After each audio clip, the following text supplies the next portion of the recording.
Hey guys, welcome back. It's crazy to actually say welcome back because I haven't done this in like 5 to 7 years now.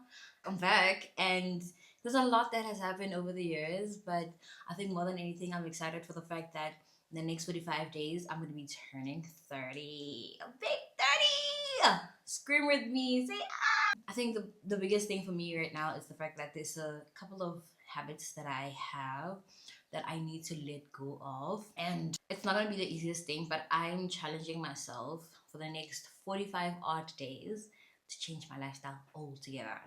My 20s have been nothing but great, and I've had some like really sad moments, a few or maybe more than a few, but I feel like more than anything else, just been living my life, but I haven't been living my life to the fullest potential that I should have been. But nonetheless, we cannot be looking kumaraw. We're only gonna go forward. So with that said, for the next 45 odd days, as I'm in my odd year, 29, um, I'm going to be challenging myself to do something different every single day. So that means that I'm going to be posting every single day. I'm going to be doing different activities, all the things that I've always been scared of doing. I'm going to finally like pick up like some courage and start doing them. And being a mom is like the biggest thing for me. Also like being present for my family, being present for my daughter, and literally just giving it 155,000%. And so I hope you guys enjoy this journey that I'll be going into. About a year ago, actually, I started a challenge called The Year Before 30. So this is part of the series, and this is the last final 45 days. It's crazy to even say that when I started this challenge about a year ago, I had the objective to be like, I need to finally take my life seriously. And I have been trying and challenging myself, offline, but like, I just need to do an online challenge. It's super exciting for me to see where I can push myself to, how far can I push myself.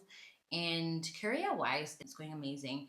But I think my personal life is something that I really, really need to fix. My health, more importantly, Ever felt like your 20s are like at that point where you just like, I've lived, I've cried, I've laughed, but I just feel like sometimes when you look back, you're like, I've had a lot of time that I wasted, and you spend so much time wondering about like how you could have made your 20s even better, you could have done that. But there's really, my great grandmother used to say something that I've always had with me like forever now. I always think about it. She said like, it's too late for tears. And at the time, whenever she used to say it to me, she'd say it because like I did something terribly wrong, and I'm crying like, I don't want to do it. And for her, she'd be like, sweetie, too late for tears. And I think that's the point, the same reference I need to put for myself, to say like, it's too late for tears, can't be crying over spilled milk. So let's move on. What do we do from here? How do we make our life even better, right? So join me on the Odd 45. I'm excited to even say the word 30 because for the longest time I've just been scared. I think I've just been scared of getting old, like the rest of like the Gen Zs and the late millennials. Like there's just some concept around getting old. You're just like, oh my God, I need to have my life together. I need to have a house. I need to have kids. I'll be married. I need to have a great career or businesses. I need to have money. And social media doesn't really make it any easier for the rest of us because then we're constantly like in the loop of seeing what other people are doing. You feel like you're not succeeding enough. So I just want to slow down. This is more around slowing down and living with purpose, right? Because then you're constantly looking for the next thing to do. And once you've achieved one goal, you don't really get to appreciate that specific goal. You just like thinking like, oh my God, I need to do better. Oh, I could have done this, or I could have done that. And it's like you need to just like sit down, be grateful, reflect on what are the things that you're able to achieve, what are things that you can do better. One of the things that you've achieved that you really need to appreciate, because like some of the things that we are doing or we are living or we are having, it's things that we once prayed for, we once hoped for. So you need to have a bit of gratitude to sit down and be like, oh my God, I remember there was a time where I prayed to stay in an estate and I actually live in an estate now. and I can pay my own rent without thinking about like, oh my God, how am I gonna pay rent next month? You know, we overlook such things and be grateful for everything that we have in our lives. It doesn't matter how little you think it is. There's someone who's out there really praying hard to get what you have.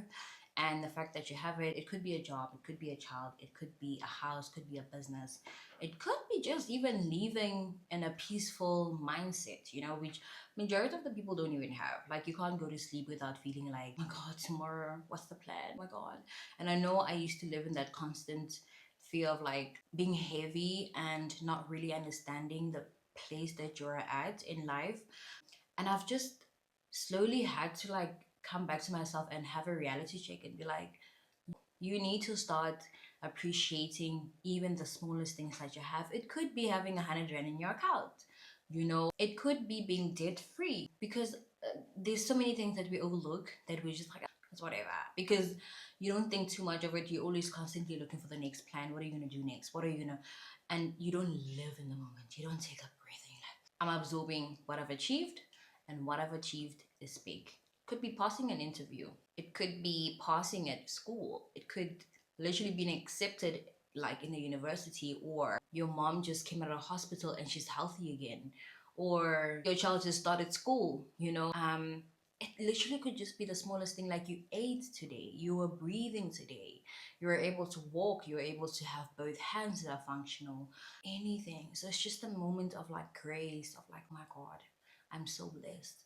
So in the next 45 days, it's like slowing down, living with purpose, being intentional, challenging myself, pushing myself, having fun, because I haven't had fun in a very long time. And I think this is sparked by the fact that at work, I'm in a space where I can do so much, you know, and with that little bit of freedom that I have, I'm just like, oh my God, I'm finding myself having too much fun. Like, oh, this is cool. I haven't had this in a very long time. And I'm enjoying the space that I'm at. So it's more to say like, it's time to live. I want, when I transition into turning 30, the woman that I am today should look back and be like, in the future, and that in 45 days I was able to do this, I was able to do that. So I want to really see what am I capable of. So I hope you guys join me on this journey, because I'm super excited about it. And I hope it's going to be a success. Even if it's a failure, it's fine. It's just the fact that I would have tried something different out of the ordinary, that I would have just like been in a nutshell, like in my own little comfort zone. So we're getting out of the comfort zone. We're going to do things with the scary stuff, simple things like driving. Like it freaks me out, even though I have a valid driver's license, but I just, the thought of driving drives me crazy. But we're gonna do it. We're gonna be present. We're gonna slow down. We're gonna have fun. So I hope you guys enjoyed me on this series, and see you tomorrow.